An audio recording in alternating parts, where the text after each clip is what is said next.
අයිබෝන් අපි මේ කොරෝනා සමයෙන් අනතුරු කොරෝනා වසංගතයේ පැතිර යාම යම් පාලනයක් සහිතව දැන් ජන ජීවිතය යථා තත්ත්වයට පත් කිරීමත් එක්ක කොහොමද අපි ඉදිරියට ගමන් කරන්නේ රටක් විදිහට මේ අපේ දිශානතිය තීරණය කරගනිමින් ඒ ඉලක්ක කරා ගමන් කරන වකවානුවක ඒ පිළිබඳව වගකිව යුතු ආයතන සහ ඒ වෙනුවෙන් වගකීම් ඉටු කරන ආයතන පිළිබඳව කතා බහ කරනවා.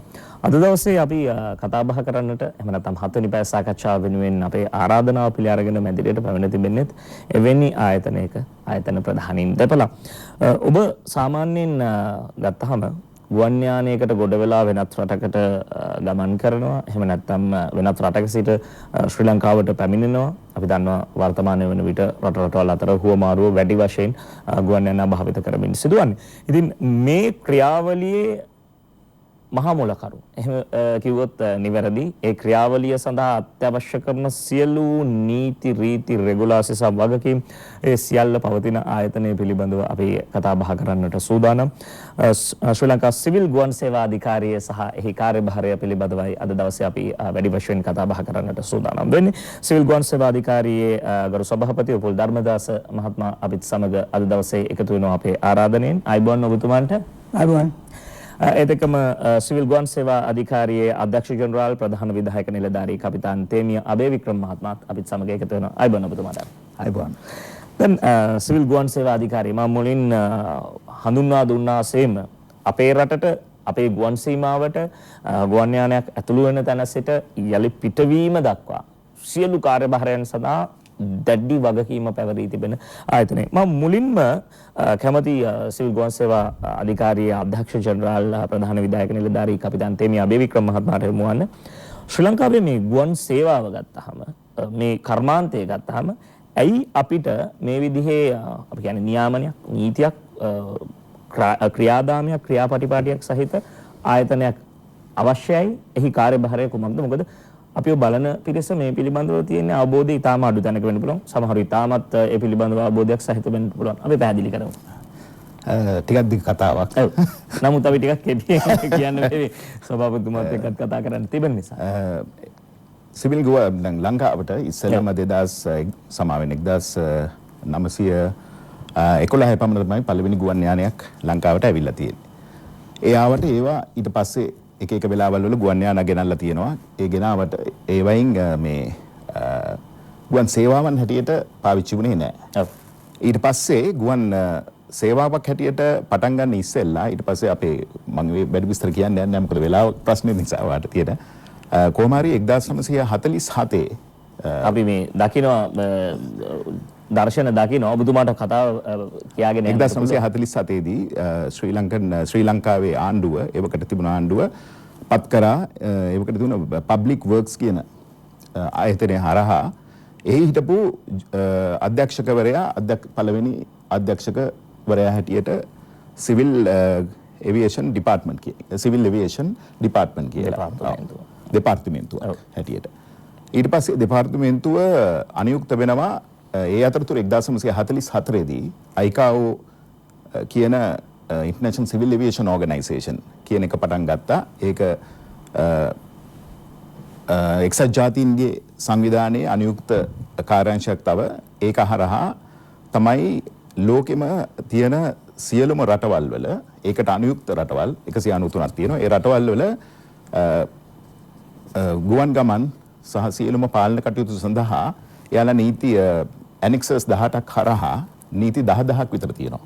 ඒ නීති 10000 මේ යොමු කරනවා රටවල් වලට. එතකොට ඒ රටවල් ඒ නීති පිළිපදින්න ඕනේ. එතකොට තමයි අපිට අපේ රට ICAO එකෙන් පිළිගත්තු රටක් හැටියට ගණන් ගන්නේ. ඉතින් මේකෙදී 1947 දී තමයි අපි ඒ ඩිපාර්ට්මන්ට් එක පටන් ගන්නෙ. ඊට පස්සේ අපි ඒ සිවිල් ICAO එකත් එක්ක දිගටම වැඩ කරනවා. ඊට පස්සේ ICAO රෙකමෙන්ඩේෂන්ස් එනවා අපිට අපේ කටයුතු හොඳට කරපු නිසා එක එක වගකීම් අපිට තව වැඩි කරගන්න. ඒ අනුව 2002 දී සිවිල් ගුවන් සේවා දෙපාර්තමේන්තුව කියන එක අධිකාරියක් හැටියට පත් වෙනවා.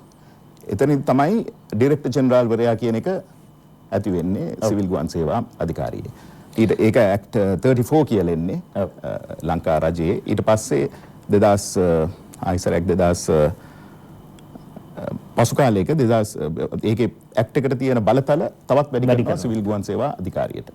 දැන් සිවිල් ගුවන් සේවා අධිකාරියේ නියාමන කටයුතු කොයි විදිහටද සිද්ධ වෙන්නේ කියලා අපි මේ පූර්ව පැහැදිලි කර ගැනීම කරගත යුතුයි. ඉන්න අනතුරු අපිට පුළුවන් පහුගිය කාලවකවානුව තුල කාර්යභාරය ඒ සියල්ල පිළිබඳව කතා බහ කරන්න. අධ්‍යක්ෂ ජනරාල්තුමනි මේ සිවිල් ගුවන් සේවා අධිකාරියේ නියාමන කටයුතු කොයි විදිහේ පරාසයකද විහිදී පැතිර පවතින්නේ? මම අර ඉස්සෙල්ලා කිව්වනේ නීති annexes 18ක් තියෙනවා. annexes 18ක් කියන්නේ ගුවන් සමාගම්. එතකොට ගුවන් නියමුවන් පුහුණු කරන පාසල්. එතකොට අහස, ඒ කියන්නේ air traffic control, එයාපෝට් සම්බන්ධයෙන් තියෙන security. මෙතනට එයා ෆෝස් එක අයිති නෑ. හැබැයි ඒකත් අයිති වෙනවා එක විදියකින්. සමහර තැන්වලදී අපිට එයාලගේ සහයෝගය ලැබෙන්න ඕන ආරක්ෂාව තියාගන්න. ඊටත් අමතරව තවත් තියෙනවා එක එක දේවල් වලට වෙන් වෙලා මේ අර කිව්ව annexes ටික විශේෂයෙන්ම සේෆ්ටි පැත්ත. ආරක්ෂාව. සේෆ්ටි කියන්නේ නෑ ආරක්ෂාව නෙවෙයි මේ ඒ කියන්නේ කරදරයක් නැතුව ගුවන් මගියෙක් එක රටක ඉඳලා තව රටකට යන ඒ ආරක්ෂාව බලා ගැනීම. ඒකෙදි අපි උදාහරණයකට ගත්තොත් ඇක්සිඩන්ට් එකක් එහෙම වුණොත් ඒක වුණේ හේතුව මොකද? ඇයි එහෙම තත්වයකදී ඒකට ගන්න ප්‍රතිපාටිය මොකද්ද? ඒව ඔක්කොම මේ බලා ගන්න ඕන සිවිල් ගුවන් සේවා අධිකාරිය විසින්. ඔබට මේ පැහැදිලි වෙනවා ඇති කොයිතරම් වගකීමක් මේ ආයතනයට පැවරී තිබෙනවාද? ඒ හරහා කාර්යභාරය සිද්ධ වෙනවාද කියලා. සමහරලාට ඔබ ගුවන් තොටුපළෙන් පිට වෙනවා යලි පැමිණෙනවා කියන කාර්යභාරයෙන් පමණක් දන්නා කෙනෙක් නම් ඔබට පැහැදිලිව ඇති සිවිල් ගුවන් සේවා අධිකාරිය හරහා සිද්ධ වෙනා වූ කාර්යභාරය. දැන් මේ කොරෝනා වසංගතයත් එක්ක මේක ගෝලීය වසංගතයක් රට රටවල් විවිධාකාර තීන්දුව తీරන ගන්නවා. මම කැමති මේ ප්‍රශ්නය සභාපතිතුමාට යොමු කරන්නට ඔබ ධර්මදාස මහත්මයාට. දැන් ගුවන් මගින් තමයි සමහරු දේශපාලනිකව කිව්වෙත් ඔයිට කලින් එයාපෝට් එක වැහුවනම් අපිට මේ ගැටලුව එන්නේ නැහැනේ. මේ ඊට පස්සේ එයාපෝට් එක වහලා තියෙද්දිත් වහලා තියෙන කාලෙත් විවිධාකාරයෙන් කිව්වා අර මිනිස්සුන්ට එන්න දෙන්නේ නැහැනේ. ඉතින් අර කිසිම දෙයක හොඳක් නොදකින්න පිරිසක් ඉන්න බොහොම අතලොස්සක් 2ක් 3ක් වගේ. ඉතින් ඒ පිරිස ඒ විදිහට චෝදනා කරත් අපි දුටුවා මේ කාල වකවානුව තුල වසංගතයේ පැතිර යන කාල වකවානුව තුලත් සභාපතිතුමනි අපේ රටට අවශ්‍ය කරන ඒ වෛද්‍ය සැපයුම් වගේම විවිධ ආධාර ගුවන් මගින් ලැබෙනවා අපි දුටුවා. මේ සියලුම කාර්යභාරයන් ඔබතුමාලා ඉතාමත් කළමනාකාරීත්වයකින් යුතුව කරගෙන යනු ලැබුවා. මම කැමතියි ඔබතුමාගෙන් දැනගන්න මේ කොරෝනා වසංගත සමය තුල සිවිල් ගුවන් සේවා අධිකාරිය විදිහට ඔබතුමාලා ඉෂ්ට කළ කාර්යභාරය. සුබෝදෑසනක්. සිවිල් ගුවන් සේවා අධිකාරිය වෙනුවෙන් මේ අවස්ථාවේ මම ITN සභාපතිතුමාට ස්තුතිවන්ත වෙනවා අපිට මේ කරපු ආරාධනයට මෙතන පැමිණ මේ වැඩසටහනට සහභාගී වීම සම්බන්ධයෙන්. COVID-19 සම්බන්ධව අපි සියලු දෙනාම දන්නවා අපි ඉන්නේ දූපතක කියලා. ඉතින් මේ වසංගතයේ මේ දූපතේ ඇති වෙච්ච දෙයක් නෙමෙයි. අපිට පිට රටකින් ආපු වසංගතයක් කියලා අපි සියලු දෙනාම දන්නවා. සෞඛ්‍ය අමාත්‍යාංශයේ උපදෙස් අනුව අතිගරු ජනාධිපතිතුමා ප්‍රධාන ටාස්ක් ෆෝස් එකක් ඇති කරා මේ රටේ. ඊට අමතරව තවත් ටාස්ක් ෆෝස් එකක් ඇති කරා සංචාරක සහ ගුවන් සේවා අමාත්‍යාංශයට. ඒකේ මූලාසනය ගත්තේ ගරු ප්‍රසන්න රන්තුංග මැතිතුමා. ඉතින් මේ ටාස්ක් ෆෝස් එකේ දීපු නීති අනුව තමයි සිවිල් ගුවන් අධිකාරිය වැඩ කරේ. ඒ නියෝග තමයි අපි පළ කරේ. ඒ කරනකොට මම කියන්න කැමති අපි කරපු දේවල් මොනවද කියලා. ඉස්සලම මාර්තු 13 වෙනිදා අපි රටවල් 3කින් ආපු මගින් අතර කරා. අපි මේ දර්ශන දකිනවා ඒ සාකච්ඡා සහ වැඩසටහන් සම්බන්ධයෙන් සහභාගී වීම සම්බන්ධයෙන් ඔබතුමාට පැහැදිලි කිරීම සිදු කරන්න පුළුවන්. ප්‍රධාන ඉස්සෙල්ලම අපි නතර කර රටවල් 3ක් ඉරාන්, ඉටලි, දකුණු කොරියාව. මේ තුනෙන් පැමිණෙන මගින් නතර කරා තහනම් කරා මාර්තු 13 වෙනිදා. ඊට පස්සේ මාර්තු 14 වෙනිදා තව රටවල් 8ක් ඒකට එකතු කරා. ප්‍රංශය, ස්පාඤ්ඤය, ජර්මනිය, ස්විට්සර්ලන්තය, ඩෙන්මාර්ක්, නෙදර්ලන්ඩ්ස්, ස්වීඩන්, ඕස්ට්‍රියා කියන රටවල් 8 එකතු කරා එකට. ඊට පස්සේ මාර්තු 15 වෙනිදා තව රටවල් 3ක් එකතු කරා. එංගලන්තය, බෙල්ජියම්, නෝර්වේ. එතනින් පස්සේ 16 වෙනිදා තවත් රටවල් තුනක් එකතු වුණා. කටා, කැනඩා, බහරයින්. ඔව්. ඊට පස්සේ මාර්තු 17 වෙනිදා හවස තමයි තීරණය ගත්තේ මාර්තු 19 උදේ 4 ඉඳලා සම්පූර්ණ එන මාගීන්ව නතර කරන්න ඕනේ කියලා. ඔව්. ඒ නිගමනය අනුව තමයි ඉස්සෙල්ලම අපි සතියක් තමයි මේ ප්ලෑන් කරේ 25 වෙනිදා ආවින්න තිබුණේ ගුවන් තොටුපළ. නමුත් ඒක තවත් සතියක් දික් කරා. ඊට පස්සේ දින නියමයක් නැතුව දික් කරලායි තියෙන්නේ. මේ අවස්ථාවේ අපි ඉන්නේ එතනයි. දින නියමයක් නොමැතිව ගුවන් තොටුපළ වසා දමා තිබෙන්නේ. ඒ කාර්යභාරයන් සිදු වෙන්නේ නැද්ද? මේ ප්‍රශ්න ඔබට තියෙන්නට පුළුවන්. අපි වැඩසටහන අතරතුර ඔබට නැගෙන ඔබ විසින් ප්‍රශ්න කරයි කියලා හිතන කාරණා පිළිබඳවත් මේතුමන්ලාගෙන් විමසා දැනගන්නට සූදානම්. අත වශයෙන් මේ අතරතුර ආපු මගින් ඉන්නවා. ඒ සම්බන්ධව මම පසුව කතා කරනවා. ඔව් අපි ඒ පිළිබඳව ශිෂ්‍යයන් ආපු කට්ටිය ගැන පසුව කතා කරනවා. ඒ පිළිබඳව ප්‍රශ්නයක් විදිහට ඔබතුමාගෙන් අහන්නට මම සූදානම් වෙනවා. මොකද විශේෂයෙන් අපි දුටුවා දැන් පළමුව මේ විදිහට දැන් කණ්ඩායම් එන්න බැරුව තත්ත්වය පාලනය කරන්නට නොහැකි රටවල් වලින් අපි මේ විදිහට සීමාවන් පනවද්දී හැබැයි අපි මුලින්ම මේ තත්ත්වය වාර්තා වෙන චීනයේ වූහාන් නගරයේ සිරවුණු අපේ පාසල් අපේ විශ්වවිද්‍යාල ශිෂ්‍යයන් ඒ වගේම එහි රාජකාරී සඳහා ගොස් සිටි අපේම සේවක සේවිකාවන් මේ කියන කණ්ඩායම ගෙන එන්නට සුවිශේෂී මා කියන්නේ මේක සුවිශේෂී මෙහෙයුමක්. මොකද කවුරුත් කැමති නෑ අර අපි කියන්නේ වෛරසයේ තියෙන අති දරුණුම ස්ථානයට ගමන් කරන්න. හැබැයි අපි රටක් විදිහට මේ අභියෝගය ජයගත්තා. සභාපතිතුමනි අපි ඒ පිළිබඳව අනිවාර්යෙන්ම පැහැදිලි කරන්න ඕන. මොකද ඉන් අනතුරුව ක්‍රමානුකූලව විවිධ රටවලින් ශ්‍රමිකයන් සෙසුන් අපි ගෙන්වා ගත්තා. අපි පැහැදිලි කරමු සභාපතිතුමනි. ගරු ජනාධිපතිතුමාගේ ලීඩර්ෂිප් එක අනුව එතුමාගේ නායකත්වයෙන් පළමුවෙන් අපි ශිෂ්‍යයන් ගෙනාවේ වූහාන් චයිනාවලින්. එතනින් පස්සේ මේ හැම රටකින්ම වගේ ආව මේ ඉන්න ශිෂ්‍යයන්ට ත්‍රිවිධ හමුදාවේ වැඩ කරන අයට සහ එක තැන්වල හිරවල ඉන්න අයට එන්න ඕන කියලා ලංකාවට. ඉතින් මේ අවස්ථාවේදී මේ අපේ ෆොරින් මිනිස්ට්‍රි එකෙන් කතා කරලා තානාපති කාර්යාලයට කතා කරලා ඒ තැන්වලට කිව්වා ඒ රටවල ඉන්න ළමයිට කියන්නේ මේ අනිත් කට්ටිය ත්‍රිවිධ හමුදාවේ කට්ටියට එන්න ඕන ඒ අයට ඒ තානාපති කාර්යාලවල රෙජිස්ටර් වෙන්න කියලා. ඔව්. ඉතින් ඒ රටවල ඒ විදිහට රෙජිස්ටර් වුණාට පස්සේ විදේශ අමාත්‍යාංශය එතන පාලනය කළා ශ්‍රී ලංකන් ගුවන් එයාලයින් එකත් එක්කත් කතා කරලා මේ ළමයි මේ සියලු දෙනාම ලංකාවට ගෙනාවා. අපි මේ දකින්නේ ඒ දර්ශන ඒ කාලවකවානුව තුල ගුවන් තොටුපළේ ඒ ආරක්ෂාව සහ සියලුම සෞඛ්‍ය ආරක්ෂිත ක්‍රමවේද අනුව ඒ කටයුතු සිදු වන ආකාරය සභාපතිතුමනි ඔබතුමාට පැහැදිලි කිරීම කරගෙන යන්නට පුළුවන්. ඔව්. ඒ අතරතුරේ අපි ගෙනාව මේ රටවල් 18කින් 20කින් පමණ රටවල් සහ නගර. ඔව්. මම කියන්නම් තරමක් මුලින්ම වූහාන් ඊට පස්සේ අපි ගෙනත් තියෙනවා ඩකා, බැංගලෝර්, ඩෙල්ලි, කල්කටා, කොයිම්බතෝ, අම්රිස්ටා, ලාහෝර්, මෙල්බර්න්, සිංගප්පූර්, කුවාලාලම්පූර්, නරිටා, මාලේ, කත්මන්දු, මොස්කව්, කුවේට්, ජකාර්තා. දැන් ඉදිරියට මේ සති දෙක ඇතුළත අපි ගෙන බලාපොරොත්තු වෙනවා තවත් ඩකා, සිංගප්පූර්, ඇමරිකාව, කැනඩා මේ රටවලින්. ඔව්. ඉතින් මේකට විශේෂ දායකත්වය දුන්න අපිට විදේශ අමාත්‍යාංශයෙන්. ලොකු සේවයක් වුණා විදේශ අමාත්‍යාංශයෙන්. ඒ අතර මට ස්තුතිවන්ත වෙනවා මේ තව හුඟක් ආයතන තිබුණා මේ සම්බන්ධව එකතු වෙලා වැඩ කරපු ආයතන. විශේෂයෙන් කියන්න ඕනේ ශ්‍රී ලංකන් ගුවන් සේවය, ශ්‍රී ලංකන් එයාර්ලයින්ස්, ඔව්. අශෝක් පත්‍රිකේ මහත්මයා, ඊට පස්සේ අපි එයාපෝට් එකේ මේජර් ජෙනරල් චන්ද්‍රසිරි මහත්මයා, ජී.ඒ. චන්ද්‍රසිරි, ඊට පස්සේ ආගමන විගමන, සෞඛ්‍ය, පොලිස් අධිකාරී, ත්‍රිවිධ හමුදාව.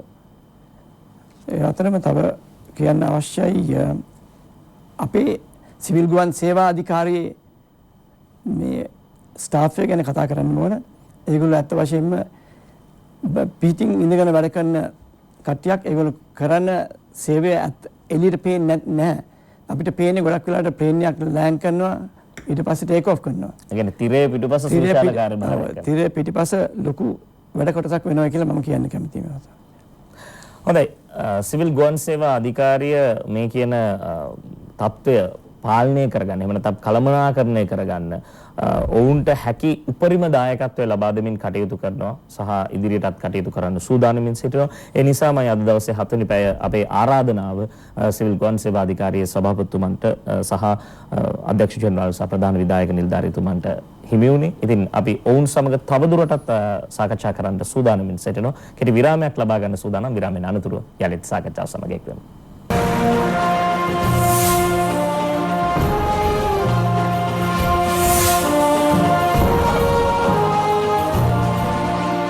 අද 7 වෙනි පැය සාකච්ඡාව සමගින් එකතු වෙලා සිටින ශ්‍රී ලංකා සිවිල් ගුවන් සේවා අධිකාරියේ සභාපති උපුල් ධර්මදාස මහත්මයා සමගින් සිවිල් ගුවන් සේවා අධිකාරියේ අධ්‍යක්ෂ ජනරාල් සහ ප්‍රධාන විධායක නිලධාරී කපිතාන් තේමිය අබේවික්‍රම යන මහතුරුන් දැන් සභාපතිතුමනි අධ්‍යක්ෂ ජනරාල් ප්‍රධාන විධායක නිලධාරීතුමනි අපි මේ කරුණු මොනවා කිව්වා ජනතාව බලාපොරොත්තු වෙන එක ප්‍රශ්නයක් තියෙනවා. ඒ නිසා මම ඍජුව ඔබතුමන්ලා දෙදෙනාට විවෘත ප්‍රශ්නයක් විදිහට මේ ප්‍රශ්නය යොමු කරනවා. කවද්ද අපේ එයාපෝට් එක අරින්නේ? එහෙම තමයි අහන්නේ. මේ විවෘත වන්නේ කවදාද? අපේ ගරු ප්‍රසන්න රන්තුංග ඇමතිතුමා කීප පරිදි අපි පැය 12ක් ඇතුළත අපේ ආයතන ඔක්කොම මේ සඳහා වැඩ කරන්න ලෑස්ති. ඒ කියන්නේ ගුවන් තොටුපළ ඇරීම සඳහා වැඩ කරන්න අපි පැය 12ක් ඇතුළත ලෑස්ති. නමුත් අපි ඉන්නේ සෞඛ්‍ය අමාත්‍යාංශයේ අන්තිම කැමැත්ත දෙනකම්. ඒගොල්ලෝ බලනවා කොහොමද මේ එන මගින් පරීක්ෂා කරන්න කියලා. ඔව්. එහෙන් එන්න ප්‍රථමයෙන් පරීක්ෂා කරලා මෙහි ආවට පස්සෙත් පරීක්ෂා කරන තමයි තියෙන බලාපොරොත්තුව. නමුත් මේ මොහොතේ සෞඛ්‍ය අමාත්‍යාංශයේ තීරණයකට ඇවිල්ලා නැහැ. ඉතින් ඒ උපදෙස් ලැබිච්ච ඉක්මනින්ම පැය 12ක් ඇතුළත අපි ලෑස්ති මේ ගුවන් තොටුපළ අරින්න. සෞඛ්‍ය අමාත්‍යාංශයේ නිර්දේශ ලැබුණු සැනින් පැය 12ක් ඇතුළත, ඒ කියන්නේ දින භාගයක් ඇතුළත සිවිල් ගුවන් සේවා අධිකාරිය සූදානම් ගුවන් තොටුපළ කාර්යභාරය යලි යථාවත් කරන්න කියන්නේ දැන් සම්පූර්ණයෙන් සිදුවන්නේ නැහැ. දැනුත් සිදු වෙනවා.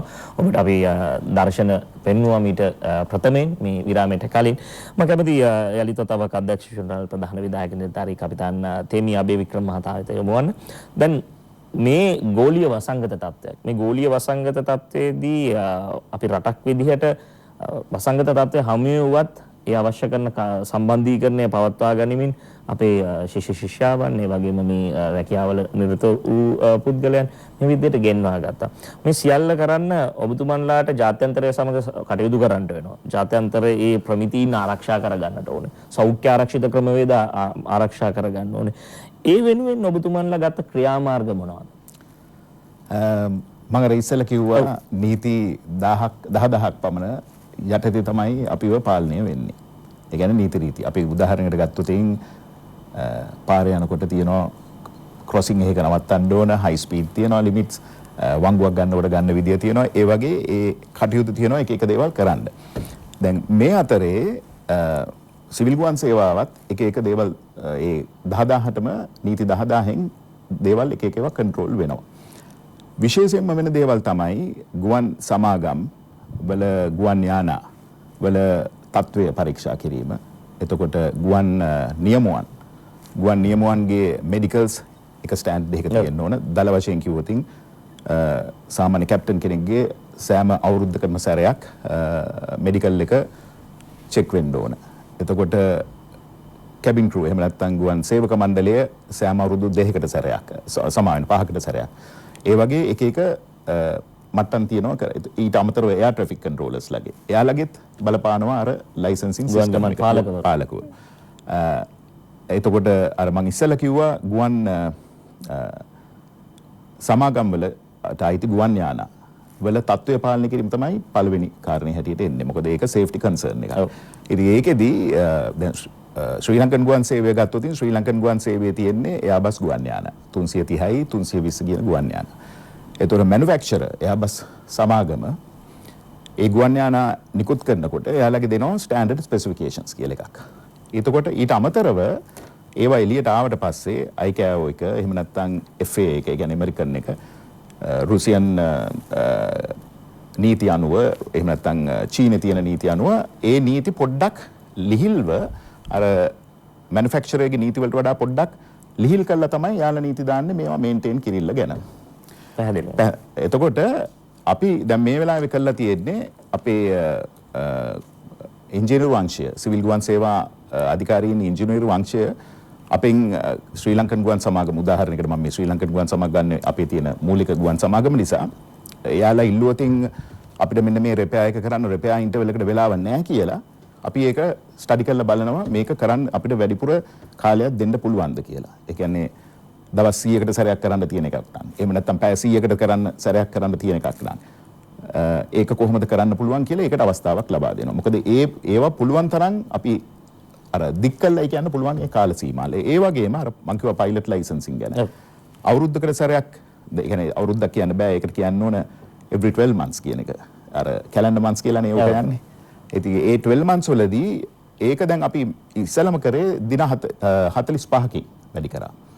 ඊට පස්සේ තව දින 45කින් වැඩි කරලා තියෙනවා. ඒ කියන්නේ දින 90ක් ටෝටලි වැඩි කරලා තියෙනවා මේ ඒ එක්ස්පයරි ඩේට් එක පාවිච්චි කරන්න පුළුවන් කාලයක් හැටියට. හැබැයි ඒ කරාට ඒ අතරතුර සමහර ගුවන් නියමුවන්ගේ තියෙන්න පුළුවන් සාමාන්‍ය ප්‍රශ්න ඊට ඉස්සෙල්ලා ඒ කියන්නේ වෛද්‍ය අපේ වෛද්‍යවරු තීරණය කරපු සමහර දේවල් තියෙන්න පුළුවන්. ඒ කියන්නේ එයාගේ අපි හිතමු බ්ලඩ් ප්‍රෙෂර් ලෙවල් එක ටිකක් හයි නම් එයාට ඒ අතරමඟ සමහර චෙක්ස් වෙන්න ඕනේ. ඒවට අපි විශේෂ කාර්ය යොදවලා තියෙනවා. එයාලා ඒක අරගෙන එන්න ඕනේ. එතකොට තමයි එයාලගේ ලයිසන් එක එක්ස්පයර් වෙන්නේ. හැබැයි එහෙම ප්‍රශ්නයක් නැති උදවියට කෙලිම දවස් 90කට කල් දීලා තියෙනවා. ඊටත් අමතරව තියෙනවා ට්‍රේනින්. ඒ පයිලට්ස්ලාගේ ට්‍රේනින් තියෙනවා, කැබින් ක්‍රූ එකේ ට්‍රේනින් තියෙනවා. එතකොට ATC එකේ එයාර් ට්‍රැෆික් කන්ට්‍රෝලර්ස්ලාගේ ට්‍රේනින් තියෙනවා. මේ ඔක්කොගෙම ට්‍රේනින් වලටත් ඒවත් තියෙනවා එක්තරා කාල පරිච්ඡේදයක් ඒ ට්‍රේනින් කළ යුතු කාල. ඒ කාල අපි මේ වෙලාවේ පුළුවන් තරම් දික් කරලා දීලා තියෙනවා. පුළුවන් තරම් කියන්නේ අර ICAO recommendations යටතේ අපිට අධිකාරියක් හැටියට අපිට ගන්න පුළුවන් තීරණ. ඒක ජෙනරාල්වරයාට ඒ අවස්ථාව ලබා දීලා තියෙනවා නීතිපද්ධතිය යටතේ තීරණ ගන්න. හැබැයි තීරණ ගන්නකොට ඒකම අපි අධිකාරියක් හැටියට කියන්න ඕනේ මේ තීරණය ගන්න හේතුව මොකක්ද කියලා. ඒ කියන්නේ අපිට ඕන හින්දා මට උදේ නැගිටලා එකපාරට කියන්න බෑ මම මේක කරනවා කියලා. ඒකට ක්‍රියාපටිපාටියක් කියන්න ඕනේ මෙන්න මේ හේතුව හින්දා අපි මේ පොඩ්ඩක් මේක එහාට ගෙනියනවා කියලා. ඒ කියන්නේ මේ අපිට රටක් විදියට හෝ අපිට හිතුමනා අපිට මේ කටයුතු තීරණ තීන්දුව ගන්න මට ඒ කියන්නේ පුද්ගලයෙක් හැටියට මේ ඒ තීන්දුව තීරණ ගන්නත් බෑ. ඒවා අර ජාත්‍යන්තරයේ එකඟ වුණු නීති රාමුව යටතේ තමයි අපි මේ සිදු කරන්නේ. ඒතකොට මේ නීති රාමුව යටතේ විතරක් නෙවෙයි. ඒ නීති රාමුවෙන් පිටට පොඩ්ඩක් ගෙනියන්නත් අපිට අවස්ථාව තියෙනවා නීතිය යටතේම. ඒකත් කරන්න අයිතිවාසිකම දීලා තියෙනවා ඔය සිවිල් ඒවියේෂන් ICAO එක යටතේ. ඒතකොට එහෙම එකක් කරාම අපි කියනවා ඩිෆරන්සස් ෆයිල් කරනවා කියලා. ඒ කියන්නේ අපි මේ වෙලාවේ අපේ රටේ දැන් අපි උදාහරණයක් ඩිෆරන්සස් ෆයිල් කරලා තියෙන අපේ ගුවන් නියමුවන්ට දින 90ක් යනකම් අපේ අර මම කිව්වේ දැන් අපි හිතමු මේ මාසේ මාර්තු 25 වෙනිදා මෙඩිකල් එකක් අර කල්පනිනවා නම් ඒක තව එතන ඉඳලා දින 90කට යන්න පුළුවන් කියන එක අපේ ඩිෆරන්සස් ෆයිලිං යටතේ දැන් ෆයිල් කරලා තියෙන. ඒකම අපි ලියුමකුත් ලබා දීලා තියෙනවා. මොකද ඒ ගුවන් නියමයක් සමහර විට ඉන්දියාවට ගිහිල්ලා ගුවන් යානය නැවැත්තුවාම එහෙ ඉන්න ඉන්දියන් DGC එකේ පරීක්ෂකවරු ඇවිල්ලා පරීක්ෂා කරනකොට එයාලා ලයිසන් එක දිහා බලලා කියන්න පුළුවන් ඔයාගේ ලයිසන් එක එක්ස්පයර් වෙලා කියලා. අන්න ඒ සිටුේෂන් එකට තමයි අරක අපි දෙන්නේ. ඒකත් එක්කම අරවා ඩිෆරන්සස් ෆයිල් වෙලා ඒක හොඳකම තියෙන්නේ මේ වෙලාවේ ICAO එක WHO World Health Organization එකත් එක්ක සම්බන්ධයෙන් අපිට නිර්දේශනිකුත් කරනවා. ඒ නිර්දේශවල දීලා තියෙන එක නිර්දේශයක් තමයි ඕක. එතකොට ඒක අනුව අපිට ඒ කල්පැනීම් ලබා දෙන්න පුළුවන්කම ලැබිලා තියෙනවා. ඒවා උපරිමයටම ලබා දෙනවා. දැන් ඊළඟ කාරණේ තමයි අපේ සභාපතිතුමාගෙන් අර අපි විවෘත ප්‍රශ්නේ මම අහපු වෙලාවේ සභාපතිතුමා කිව්වා පැය 12ක් ඇතුළත අපි ලෑස්ති අපේ සෞඛ්‍ය අමාත්‍යාංශයේ රජය මේ තීන්දුව ලබා දෙනවා නම් විවෘත කරන්න කියලා. අධ්‍යක්ෂ ජනරාල්තුමනි දැන් මේ සියල්ල කරන්න කටුනායක බණ්ඩාරනායක ජාත්‍යන්තර ගුවන්තොටුපළ වෙනදා වගේ වෙන්න බෑ. මොකද මේ වසංගත තත්ත්වය ගෝලීය වසංගත තත්ත්වය කවදා ඉවර වෙයිද කියලා දින වකවානුවක් තවමත් ලෝකෙටවත් තීරණය කරන්න බෑ.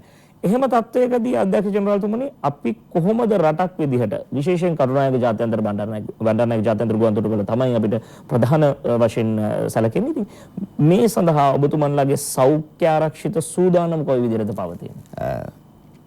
මම අර කියවනේ මේක ඇත්තටම ඩයිනමික් සිටුේෂන් එකක්. ඩයිනමික් සිටුේෂන් එක කියන්නේ ඊයේ හවස තිබිච්ච තත්ත්වෙ නෙවෙයි අද උදේ තියෙන්නේ ලෝකයේ WHO රිසල්ට්ස් ගත්තාම.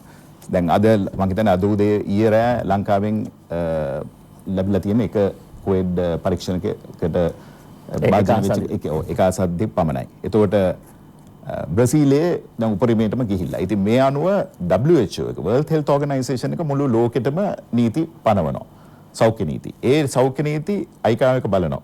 ඉතින් එතකොට දැන් අපි ඊයේ කිව්ව නීති නෙවෙයි අද උදේට සමහර විට මම ඊමේල්ස් ටික බැලුවාම අද වෙනස් ඒවා තියෙන්න පුළුවන්. එතකොට අපි ඒක අනුව තමයි අපිට දැන් උදාහරණයකට සභාපතිතුමා කිව්වා වගේ අද අපි තීරණය කරෝතින් රජයේ තීරණයක් ආවොතින් අපි ගුවන්තොටුපළ අරින්න ඕන කියලා අපි වහාම ඒ දැනට තියෙන නීති වලට අනුව තමයි ගුවන්තොටුපළ විවෘත කරන්න ඕන. දැන් ඒකට දැනට තියෙන නීති හැටියට අපි ගුවන්තොටුපළට ආවම එන්නේ ඉස්සෙල්ලා ආවට පස්සේ තියෙනවා දකින්නේ මේ ඒ අදාළ තත්ත්වයන් පරීක්ෂා කිරීමේ සිදු ඔව් අපි ඒක වෙලාවක ගියා බලන්න. ඔව් ඒ වෙලේ අපිට ඒ කියන්නේ අර repatriation flights ඒ කියන්නේ අර පිට රටවල් වල හිර වෙලා එන්න බැරුව හිටපු කට්ටිය ගේන්න වෙලාවේ අපි ගිහිල්ලා පරීක්ෂණයක් කරලා බැලුවා ඒ ගේන්න තත්ත්වයට සුදුසු තත්ත්වයකද ගුවන්තොටුපළ තියෙන්නේ කියලා. ඉතින් ගුවන් සභා මේ එයාපෝට් ඒවියේෂන් එකට අපි බොහොම ස්තුතිවන්ත වුණා. මොකද අපිට අවශ්‍ය තත්වයෙන් එයාලගේ තියෙන පහසුකම් වලට බොහොම උපරිම තත්වයකින් ඒක පාලනය කරගෙන ගියා. කටුනායක ගුවන්තොටුපළයි මත්තල ගුවන්තොටුපළයි. ඉතින් ඒකෙන් තමයි අපිට මේ කාරණේ ලේසියෙන් කරගන්න පුළුවන් වුණේ. ඉතින් ඒකම දැන් මේ දැනට තියෙන තත්වෙට අපි තවත් දැන් ඉදිරියේදී ඔබතුමා අහපු ප්‍රශ්නේ තමයි දැන් අපි මේක සාමාන්‍ය විදිහට අරිනකොට දැන් මේකෙදි කන්ට්‍රෝල් කරලා අපි ආවේ දැන් මේ වෙලාවේ එක ෆ්ලයිට් එකක් ආවම පැය 6ක් පමණ කාලයක් යනවා ඒ එන පැසෙන්ජර් කෙනෙක් එළියට එන්න ප්ලේන් එකෙන් බැස්ස වෙලින් ඉඳලා මොකද එයාගේ ප්‍රොසෙස් එකක් තියෙනවා දැන් අපිට මේ පැය 6කට ගන්න ගියොත් අපිට දවසකට ප්ලේන් 4යි ලෑන්ඩ් කරන්න පුළුවන් වෙන්නේ කටුනායකට මත්තල ඇරියත් මත්තලත් 4යි පුළුවන් ඉතින් ඒක මදි වෙනවා ඉතින් අපි අලුත් ක්‍රියාමාර්ග බලනවා ඒක වැඩි කරගන්න කොහොමද පුළුවන් කියලා. ඒතකොට ඒකෙදි තියාගන්න ඕන ඩිස්ටන්ස් එක. අර දැන් පොලිමක ඇවිදගෙන යනකොට මීටර එක ඩිස්ටන්ස් එක. ඉතින් ඒවා ගණන් ගත්තාම සාමාන්‍යයෙන් වෙනදා ඔබතුමා ගුවන්තොටුපළට ගියාම පැයක් ඇතුළතදී ටිකටින් කවුන්ටර් එකේ ඉඳලා ප්ලේන් ගුවන් යානයට ගියා නම් අද ඉදිරියේදී ඒක වෙන එකක් නෑ. මං හිතන්නේ ඊට වඩා වෙලාව යයි.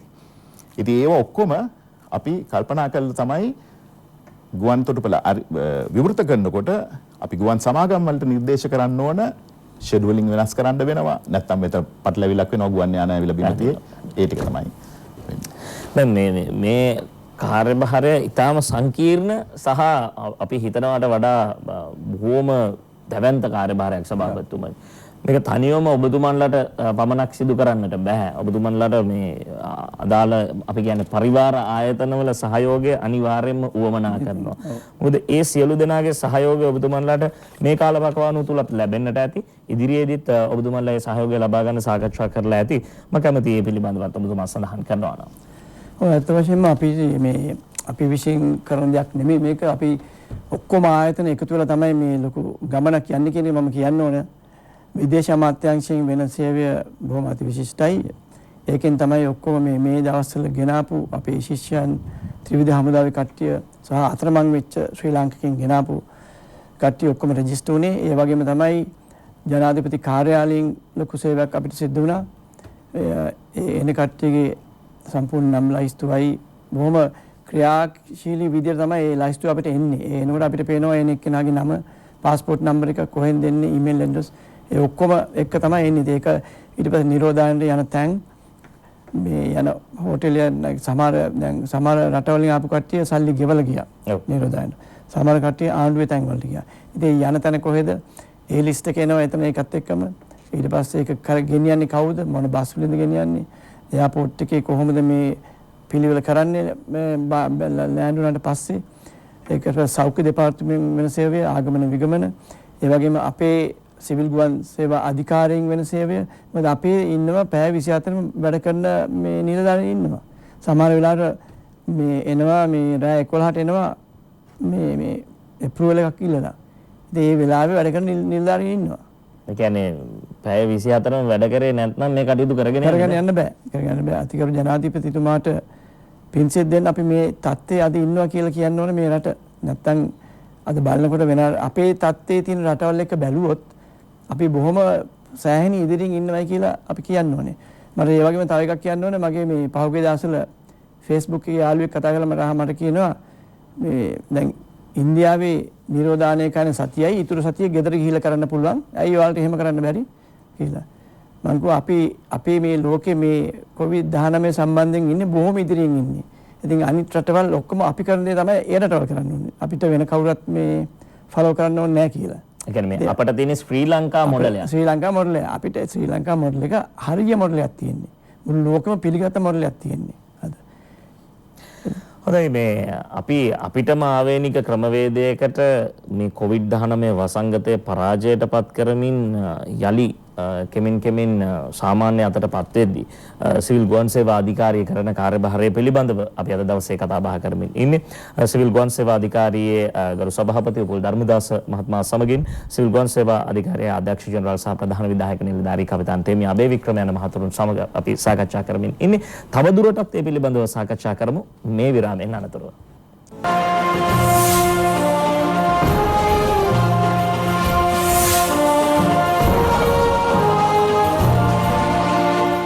ඔබ යලිත් හත්වෙනි පැය සාකච්ඡාව සමගින් ශ්‍රී ලංකා සිවිල් ගුවන් සේවා අධිකාරියේ සභාපති උපුල් ධර්මදාස මහතා සමගින් ගුවන් සේවා අධිකාරියේ අධ්‍යක්ෂ ජනරාල් ප්‍රධාන විධායක නිලධාරී කපිතාන් තේමිය අබේවික්‍රම මහතුරුන් සමගින් අපි සාකච්ඡා කරමින් ඉන්නේ.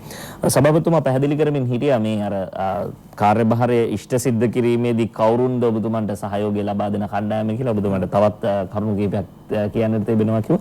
ඔබතුමාට අවස්ථාව. නෑ මම කියන්නේ මේ සාමාන්‍ය මේ ඒවියේෂන් එක කියන එක අපි අවුරුදු බැලුවොත් අවුරුදු 5000ක පමණ ඉතිහාසයක් තියෙනවා කියලා කියන්න පුළුවන්. අපි බැලුවොත් අර සීතාරාවණ යුගය බැලුවා. දඬුමොනරේ සිට ඉතිහාසය අපට තිබෙනවා. ඔව් අපි පින්තූර දැකලා තියෙනවා. රාවණ ඇවිල්ලා සීතා දඬුමොනේ අරන් යනවා. ඉතින් අපි ඒ වගේ ඉතිහාසයක් තියෙන රටක්, ඒ වගේ ඉතිහාසයක් තියෙන මේ ඉන්ඩස්ට්‍රි එකක් ඒවියේෂන්. ඉතින් මම හිතනවා අපි මේ යන කාල සීමාව නම් බොහොම නරකයි. අපි ප්‍රාර්ථනා කරනවා ඉදිරිය අපිට නැවතත් මාර්තු මාසේ පළවෙනිදා ප්‍රථමයෙන් තිබිච්ච තත්ත්වයක් උදා වේවා කියලා ලෝකෙම. ගගන තාක්ෂණයේ ඒ ඉතිහාස සාක්ෂි සහිතව ඒ පිළිබඳව අපි බොහොම අභිමාණයෙන් කතා කරනවා. වර්තමානයේ වන විට අපට ඒ විදිහට නෙමෙයි වර්තමානයේ මුළු ලෝකයේත් එක්කම ගනුදෙනු කරන්නට වෙනවා. සාමාන්‍යයෙන් අර ලෝකේ ගුවන් යානා ගමන් කරන සාමාන්‍ය තත්වයකදී ඔබ දුටුවොත් අර තියෙනවා ඇප් එකක් හෝ වෙබ් අඩවියක් තියෙනවා කුරුල්ලෝ පියාඹනවා වගේ අපේ මුළු ලෝකෙම දැක ගන්න පුළුවන් ගුවන් යාන. අර ඇමරිකාව උඩින් බැලුවොත් පේන්නේ ඔක්කොම නිකන් මේ පියාසර කරන විතරයි පේන්නේ කුරුල්ලෝ වගේ පේන්නේ ඔක්කොම. ඩාස් ගන්න තියෙනවා. ඇමරිකාව දුබායි මේ වගේ බොහොම කාර්යබහුල ගුවන් තොටුපළ. දැන් මේ අධ්‍යක්ෂ ජනරාල්තුමනි මේ විදිහේ ජාත්‍යන්තර පිළිගැනීමක් තිබෙන ජාත්‍යන්තර වශයෙන් ගනුදෙනු කරන්නට වෙන ගුවන් සේවා කර්මාන්තය පිළිබඳව ගත්තාම අපේ රටට මේ වන විට තිබෙන ජාත්‍යන්තර පිළිගැනීම සහ විශේෂයෙන් මේ COVID-19 වසංගත තත්ත්වය හමුවේ ඔබතුමන්ලාගේ කාර්යභාරයත් එක්ක අනිවාර්යෙන් මා හිතනවා ජාත්‍යන්තර පිළිගැනීම තවදුරටත් ඉහළ නගින්නට ඇති කියලා. ආඩම්බරින් කියන්න ඕන මගේ ඒකට කියන්න ඉස්සෙල්ලා ස්තුතිවන්ත වෙන්න ඕන අපේ හිටපු අධ්‍යක්ෂ ජෙනරාල් නිමලසිරි මහත්මයාට විශ්‍රාමකීය අවුරුදු 18ක් පමණ සේවය කළා තියෙනවා. ඒ මහත්මයා තමයි සිවිල් ගුවන් සේවා අධිකාරිය අද තියෙන තත්ත්වයට ගෙනල්ලා තියෙන්නේ. අපි අද ආසියාවේ නම්බර 1. ආසියා. ඊට අමතරව ඒෂියා පැසිෆික් කියන්නේ ආසියා සාන්තිකර කියන කලාපයේ අපි නම්බර 4ට පමණ ඉන්නවා. ඊටත් අමතරව ලෝකයේ ශ්‍රේණිගත වීමවලදී 18 19 අතර වගේ ශ්‍රේණිගතයක තමයි අපි මේ දවස්වල මේ පහුගිය වකවානුවේ හිටියේ. ඉතින් දැන් මට වෙලා තියෙන්නේ මම පුද්ගලයෙක් හැටියට එහෙම නැත්නම් අධිකාරිවරයෙක් හැටියට මම පුද්ගලයෙක් හැටියට නෙවෙයි අධිකාරිවරයෙක් හැටියට මූලික කාර්යය වෙලා තියෙන්නේ එතනින් පහළට යන්න බෑ අපිට කීයටවත්. එතකොට එතනින් උඩට තමයි අපි කොහොම හරි මේ ආයතනය සහ ලංකාවේ ගුවන් සේවාවල් පවත්වාගෙන යන්න ඕන. ඉතින් ওই කාරණාව හිතේ තියාගෙන වැඩ කටයුතු කරනකොට මට සෑහීමකටපත් වෙන්න පුළුවන් මේ වෙලාවේ ලෝකෙම මුහුණ පාපු මහ විශාල ප්‍රශ්නයකදී අපිට රජයෙන් ලැබෙන සහයෝගات එක්ක අපි දැනට ඉන්න තත්ත්වය ගැන සෑහීමකටපත් වෙන්න පුළුවන් තත්ත්වයක ඉන්නවා. මම හිතනවා අයිකාව එකත් ඒක බොහොම වැදගත් විදිහට පිළිගන්නවා කියලා. ඒ කියන්නේ ඉහළ මට්ටමකින් පිළිගන්නවා කියලා. ඒක තමයි අපේ දැනට තියෙන තත්ත්වය. දැන් මේ සියල්ල එක්ක අධ්‍යක්ෂ ජනරාල්තුමනි අපි ක්‍රමානුකූලව සාමාන්‍ය කරන්නට ලක් වෙමින් තිබෙන්නේ. දැන් රට ගත්තත් කොළඹ ගම්පහ දිස්ත්‍රික්කවල ඇඳිරි නීතිය පවතිද්දිත් මේ වෙද්දී කාර්යයන් ආරම්භ වෙලා තිබෙනවා. අනිකුත් දිස්ත්‍රික්කවල ඒ සීමාවන් වලට යටත්ව කාර්යභාරයන් සිද්ධ වෙනවා. මේ සියල්ලත් එක්ක දැන් ක්‍රමානුකූලව යලි නැගිටින රටේ අපි ගුවන් තොටුපළ හැමදාම වහලා තියන්නේ නෑනේ. මේ විදිහට එය විවෘත කිරීමට සූදානම් වෙනවා. දැන් ඔබතුමන්ලාගේ කාර්ය මණ්ඩලය කොහොමද මේ අලුත් තත්ත්වයක් මීට පෙර මේ තත්ත්වයට මුහුණ දීලා නැහැ. කොහොමද ඒ සඳහා සූදානම් වෙන්නේ? ඒ වගේම ගුවන් තොටුපළ සේවාවන් ආරම්භ කරන්න අවශ්‍ය කරන පුහුණුව, ඒ උපකරණ, ඒ සියල්ලංගෙම ඔබතුමන්ලා මේ වෙද්දි සන්නද්ධද නැත්නම් ඒ සඳහා සැලසුමක් තිබෙනවද? මේ කෙලින් මහන්න ඕන. මොකද සමහර ආයතනවල සැලසුම් පමණයි ක්‍රියාත්මක වීම ඉතා අඩුයි. ඇත්තටම අපිට සැලසුමක් තියෙනවා, ආයුධයක් තියෙනවා. හොඳයි. හොඳ මට පිළිතුර අවශ්‍ය වුණේ එයයි. මොකද බොහෝ අයට සැලසුම් පවතිනවා. ප්‍රායෝගික තලයේදී ටිකක් විතර කාර්යයන් ප්‍රමාදයි. පැහැදිලි කරන්න පුළුවන් ඔබතුමාට. මම කිව්වේ අපි අපේ කාර්ය මණ්ඩලයක් ඉන්නවා. සභාපතිතුමා කිව්වා අපි මේ දවස්වල අපි දැන් පහුගිය මම හිතන්නේ ගිය මේ මාසයේ මුල වගේ ඉඳලා තමයි අපි කාර්යාලයට යන්න පටන් ගත්තේ. ඒකත් අපි 140ක පමණ කාර්ය මණ්ඩලයක් පමණයි ගෙන්නන්නේ. ඒ සෞඛ්‍ය PHIලා අපිට ඇඩ්වයිස් කරන විදියට ඊට අමතරව මේ සියලු දෙනාම අපේ ආයතනයේ වැඩ කරන සියලු දෙනාම පැය 24ක් පුරා ලැහැස්ති වෙලා ඉන්නවා ඕනම ප්‍රශ්නයකට මුහුණ දෙන්න. දැන් ඊයේ උදේ මම වැඩට යනකොට උදාහරණයකට මම කියන්නේ කෝල් එකක් ආවා කටායාවේස් ගුවන් යානයක් හදිසි බැස්වීමකට මෙහි අවසර ගන්න පුළුවන්ද කියලා. ඉතින් දැන් ඒ වගේ තීරණයක් ගන්න වෙනද නම් අපි මට එන්නෙත් නෑ ඒ තීරණය ගන්න. ඒක පහළ මට්ටමින් තීරණය වෙනවා. මොකද මේ වෙලාවේ ඒ ගන්න තීරණය කොයි පැත්තට යනවද කියන එක හිතන්න අමාරුයි. ඉතින් කොහොම වුණත් අපි ඒ තීරණය දුන්නේ වෙලේ ඒක ඒ ගුවන් යානේ එන්නේ කියලා. මොකද ඒකට හේතුව ඒක හිටියා ඒ ගුවන් යානේ හිටියා මේ මම හිතන්නේ ෆිලිපීනය දක්වා යන ගුවන් ගමනක් ඒක කාන්තාවක් ඒක මගියෙක් ලෙඩ වෙලා එයාව බේරගන්න තමයි කොළඹට එන්න හැදුවේ. ඉතින් මම කියන්න හදන්නේ දැන් ඒ වගේ තමයි අපි මේ වෙලාවේ වැඩ කටයුතු කරන්නේ. පැය 24ම අපි අවධානයෙන් ඉන්නවා ඕනම දෙයකට මුහුණ දෙන්න. ඒ අපි කියන්නේ අප්‍රූවල් දෙන එකනේ. එතකොට මේක දැන් අපි අප්‍රූවල් එක දුන්නාම ඒකට වැඩ කරන්න එයාපෝට් ඒවියේෂන් එක ලැහැස්ති වෙලා ඉන්නවා. ගුවන් එයාෆෝස් එක සිකියුරිටි පැත්තෙන් එයාපෝට් පොලිසිය ඒ ඔක්කොම වඩා මේ වෙලාවේ එයාපෝට් එකේ ඉන්න සෞඛ්‍ය මණ්ඩලය බොහොම කාර්යක්ෂම විදිහට වැඩ කරනවා ඒවට අවශ්‍ය විදියට. හොඳයි. දැන් සභාපතිතුමනි මේ වසංගත තත්ත්වයත් එක්ක මුළු මහත් ලෝකයේම ආර්ථිකය අපි කියන්නේ කෙලින්ම කන පිට හැරුණා. ඔවුන්ගේ සුපුරුදු ආර්ථික රටාවේ කටයුතු කරන්නට බෑ. ඔවුන් සුපුරුදු විදිහට ඔවුන්ගේ ඒ ආර්ථික රටාව දියත් කරන්නට බෑ. ලැබුණු ලාභයන් ඒ විදිහට ලැබෙන්නේ නැහැ. ඉතින් මේක ලෝක වසංගත තත්ත්වයක්, ඒ ලෝක අර්බුදයක්. මේ තත්ත්වය හමුවේ අපි දියුණු වෙමින් පවතින සහ අපිට අනිකුත් රටවල ගුවන් ක්ෂේත්‍රය ගත්තාම සහ අනිකුත් රටවල තියෙන පහසුකම් එක ගත්තාම අපි තාම ඒ තත්ත්වයට පත් වෙමින් තිබෙනවා. මේ කියන්නේ අපි කියන්නේ දියුණු වෙමින් පවතිනවා. මේ සියලු අභියෝග හමුවේ ආර්ථික අර්බුදයෙන් මිදෙන්නට එහෙම නැත්නම් මේ තියෙන ආර්ථික අවදානමෙන් මිදෙන්නට ආයතනයක් විදිහට ඔබතුමන්ලට ඇති කෙටි කාලීන, මධ්‍ය කාලීන සහ දීර්ඝ කාලීන සැලසුම් මම කැමති මේ මොහොතේ ඒ පිළිබඳව දැනගන්නට. අත් වශයෙන්ම දැන් බලනකොට අපිට අපේ ආයතනයේ මාර්තු මාසයේ ඇමරිකන් ඩොලර් 13ක් එන්න තිබිච්ච ආදායම අපිට නැතු වුණා. අප්‍රේල් මාසයේ ඇමරිකන් ඩොලර් 23000 මිලියන 23ක් නැතු වුණා අපේ එන්න තිබිච්ච ආයතනයේ. ඉතින් මේ වගේ මම දන්නවා ගුවන් යාලයින් වලට මිලියන 550ක විතර මේ පාඩුවක් තියෙනවා මේ වෙනකොට. ඉතින් මේක කොච්චර දුරට යයිද කියන අපිට කියන්න බෑ. අපි බලනකොට වෙන රට වලින් බලනකොට අපි බැලුවොත් ලෝකේ බැලුවොත් බිලියන 650ටත් වැඩි ගානක් ගිහින් තියෙන්නේ. තාම මේක පිළියමක් නැහැ මේකට. අපිට මේකට අර වැක්සිනේෂන් එකක් එනකන් අපිට මං හිතන්නේ 100%ක් මේක හරියයි කියලා. මොකද අපිට මේක ගේනව නම් මාර්තු මාසයේ පළවෙනිදා ඉස්සර තිබිච්ච තත්ත්වයට ගේනව නම් මේක ඉස්සර සම්පූර්ණයෙන් නැති වෙන්න ඕනේ මේක. එහෙම නැත්නම් මේ අපිට ඉදිරිය ගමන් යන එක හුඟක් බොහොම අපහසු වෙනවා. ස්පෙෂල් මේ විශේෂයෙන්ම මේක මේ ඒවියේෂන් මේ අපේ කර්මාන්තයට බොහොම පාඩුවක් වෙයි කියලා ඉදිරියට මම හිතන්නේ. ඉතින් අපි කරනවා නම් යම් කිසි දෙයක් මේ අවස්ථාවේ ශ්‍රී ලංකාවකින් වෙනුවෙන් මම හිතන්නේ අපි ගුවන් ගමන් පටන් ගත්තට පස්සේ අපිට බලන්න පුළුවන් එක මේ මාකට්ස් තියෙනවා එක ඒරියාස් වලින් බලන්න පුළුවන් මගින් ගේන්න. මම හිතනවා ඉන්දියාව මේක හොඳ තැනක් වෙයි කියලා ඉදිරියට. ඉන්දියාවේ අය ඉන්දියන් කට්ටිය ලංකාවට එනවා හුඟක් හේතු උඩ බිස්නස් වලට එනවා. ඒ වගේම මත්පැන් ගෙනියන්න එනවා.